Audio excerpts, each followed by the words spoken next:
honor estar en este escenario emblemático que rinde homenaje al gran Sofronín Martínez. Estamos con el hijo del maestro y queremos que sea Luis Fernando quien nos cuente un poco esta memoria que exalta lo que fue el gran Sofronín Martínez. Hay una foto allá que me impresiona, Y Luis. ese es con Ramón de Subiría, tú sabes, el Tito que era como parte de la familia de nosotros. Tito se estimaba mucho con mi papá y esa foto, pues, y fíjate la ironía, la otra foto la tomó Álvaro Delgado, Álvaro Delgado. que era el fotógrafo de mi papá. Esta la tomó Cícaro, Sí, que lo opinó. sí, también ya fallecido. Tú estuviste presente en una finca con Leo Matiz, la foto de Leo Matiz.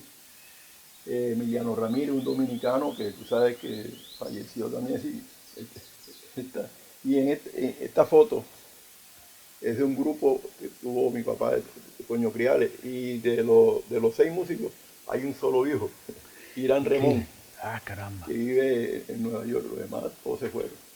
Toño Criales, que tú conociste, Toño Criales, y Ismael Cervantes, todos.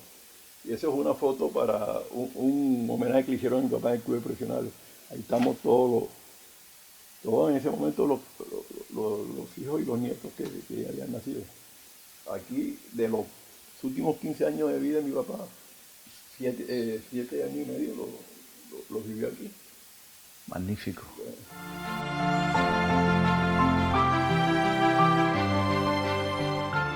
Bueno, si hay un personaje que está en la memoria colectiva de los cartageneros, ese es Sofronín Martínez. No solamente como músico, no solamente como intérprete del bolero de América Latina, fue considerado como el rey del feeling en Colombia, ganador de premios en La Habana, reconocido como uno de los grandes boleristas. Su manera de tocar era muy singular.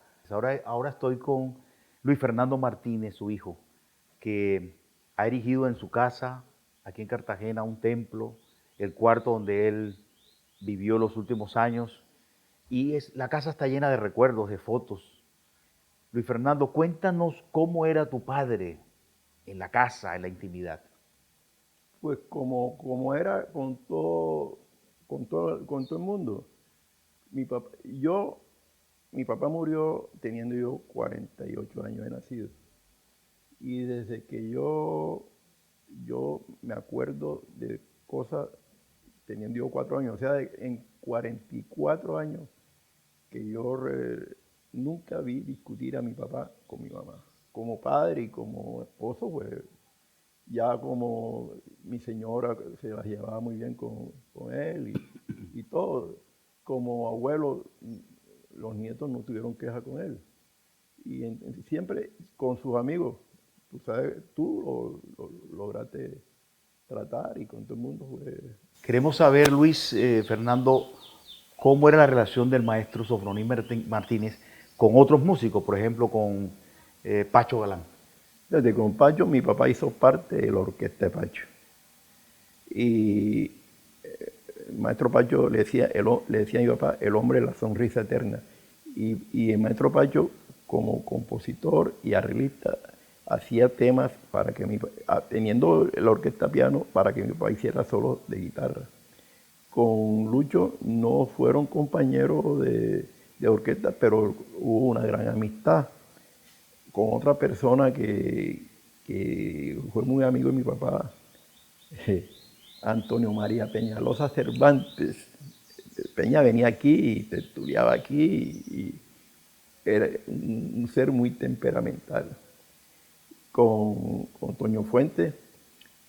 Toño Fuente, en la década de los 60, ya él vivía en Medellín y los lunes iba con el chofer y Toño Fuente a buscar a mi papá.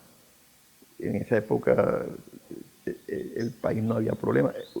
Iban a buscar a mi papá para irse a Turbaco, para irse por carretera, en un Jeep de disco Fuente, me acuerdo, sin ningún problema. Y mi papá se iba los lunes, grababa y después lo mandaba en avión y mandaban con mi papá los discos de 78 revoluciones.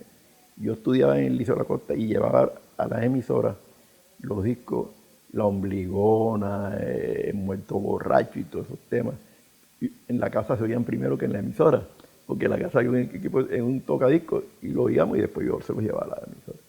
Luis, por ejemplo, si un joven o una joven quiere escuchar a Sofronín Martínez, cuéntanos un poco qué álbumes dejó, dónde es posible escuchar hoy a Sofronín Martínez, qué canciones te conmueven cuando las escuchas. Mi papá, había un grupo de planta, estaba la armonía, la guitarra, el bajo, Cenelia, la percusión y un saxofonista. Entonces, mi papá aquí en la casa artesanalmente grababa en un cassette.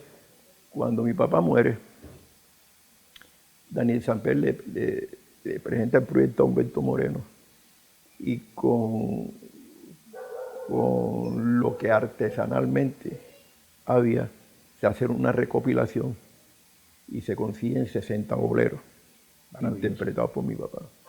Entonces hacen un paquetaco. Pilar Tafur, la señora de Daniel Samper, y yo le di la biografía a mi papá, hacen el librillo y los 60 sí, 60 temas de los... Pero mi papá acompañó al grupo, mi papá grabó con Aníbal Velázquez, grabó aquí en Fuente, tenía un grupo, se llamaba Combo Los Galleros, que eran las cieguitas de Ciénaga de Oro, Lucy y Candelaria, con Pablito Flores. Bueno, ese estilo de él, que a falta de nombre, hemos utilizado una palabra en inglés que es el feeling. Eso es sentimiento. O sea, él transmitía sentimiento cuando rasgaba la guitarra, su voz también era muy característica, transmitía mucha profundidad emocional, muchas emociones a través del canto. Ese estilo realmente es una mezcla. ¿De dónde proviene ese estilo de Sofronín? Fíjate, los cubanos, ellos a pesar de tener claro que ya en la década a finales de los 50 y en los 60, la rivalidad con los gringos, pero adoptaron la palabra gringa, feeling, que se traduce sentimiento. José Antonio Méndez, César Portillo, Nico Rojas, Elena Burke, Omar, todo eso. Y mi papá no se conoce, ya después, en la década del 90 es que mi papá se conoce con ellos. Pero aquí en Cartagena, desde a finales de los 40, llegó una playa de músicos cubanos. Vino Armando Cartaya, que había sido pianista de la Sonora Matancera. Vino Pedro Echemendía, bajista. Y vino Enemelio Jiménez, hermano generoso. Enemelio era hermano generoso Jiménez, el trombonista de la banda de Beni. Y vino Pepe Reyes, que fue un cantante, murió en Chile, cantante del feeling. Entonces ellos hicieron muy buena amistad con mi papá y mi papá le cantó eso. Tu padre nació en Pasacaballos y se crió en Cartagena, entre Cartagena y Turbaco, ¿verdad? No. Mi papá nació en Pasacaballos. Mi abuelo era trovador de la Bahía. Y mi abuela, antes de mi papá, parió 4 hijas. Y un hijo que se llama Luis Fernando murió muy pequeño. Entonces, mi papá es el cuarto, pero antes de mi papá eran 3 mujeres. Entonces, mi abuelo Elodie y Emilia, las hermanitas Martínez, Cantaban. Daniel Lemaitre le hizo sobre la sola, como la sola del mar Caribe, un pasillo. Y mi tía las grabaron. Ellas fueron famosas primero que mi papá. Entonces mi tía Elodia tocaba guitarra.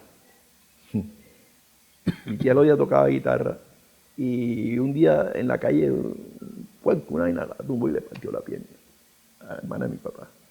Papá tenía 10, 11 años. Llegó un pelado. Entonces está la niña Elodia.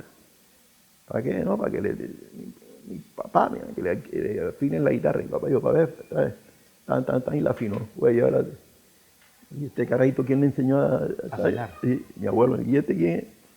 Entonces, lo trajeron para aquí, para Cartagena. Ahí en, San- en Fátima, mi papá llegó a vivir allá a Fátima, en la Calle Larga. calle Larga.